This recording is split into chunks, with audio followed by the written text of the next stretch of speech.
So who here remembers Dragon Ball Heroes?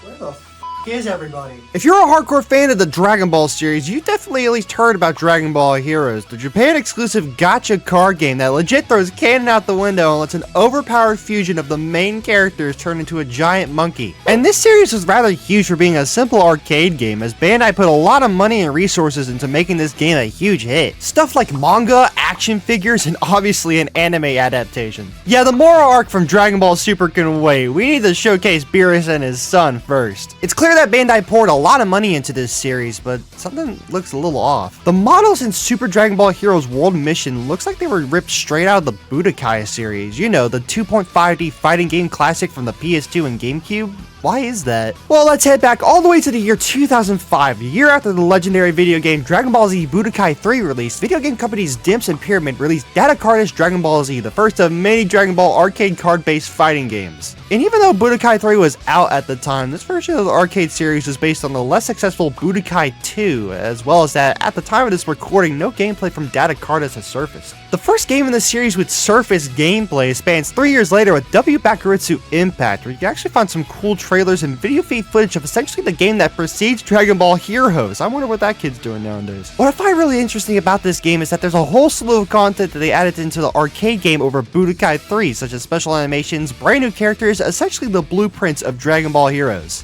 Now Bandai has cancelled the Heroes series and has since moved on to Dragon Ball Super Divers. I mean, at least it's not as bad as Naruto Data Carddass.